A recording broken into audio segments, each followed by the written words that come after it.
Oo nga pala guys, marami nagsasabi ang trabaho daw ng driver napakagaan. Diyan kayo nagkakamali. Mahirap po ang maging buhay driver ang trabaho.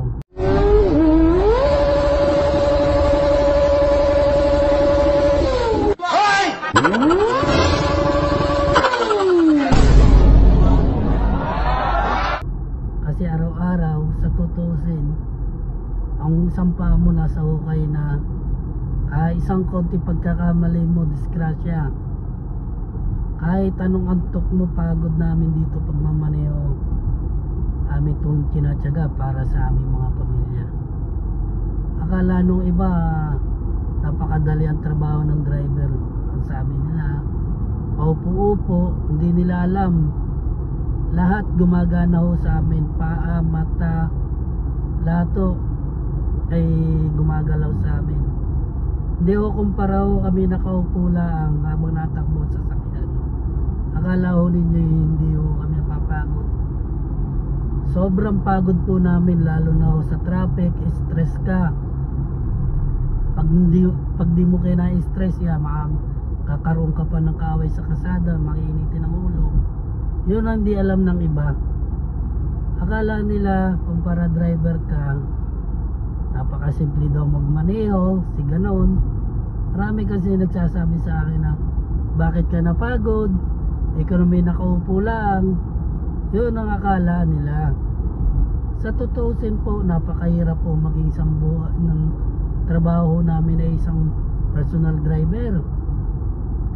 Alam po ba ninyo kung bakit? Lato nasa sa amin. Buhay ho ng pasahero namin, amin ho yan iniingatan. Isa ho pagkakamali namin at isang base lang kami maidlip, malaki po disgrasya ang abutin po sa daan.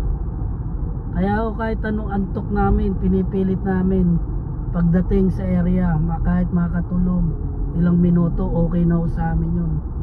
Basta ho makabawi lang. Kasi yung iba akala, sabi nila madali magmaneho, ganyan. Subukan ho ninyo mag-street ho kayo ng long drive to Manila to Baguio na wala po kang kapalitan to Bataan, tapos balikan po kayo ng Manila. Doon po ninyo mararanasan kung gaano po kahirap ang buhay driver. Akin lang po sinasabi kasi marami nagsasabi sa akin na paupo-upo lang daw po ako sa akin trabaho. Akala ko nila napakasarap po maging isang personal driver. Napakahirap po, lato gumagalaw sa amin. Akala ninyo napakadali ang trabaho ng isang driver. Napakahirap po. Isa ho dito, hindi ka ho pwedeng maidlip o makatulog. Pag nangyari po yun, malaking gulo ang mangyayari sa kalsada, aksidente, marami pong madadamay. Yan lang po masasabi ko.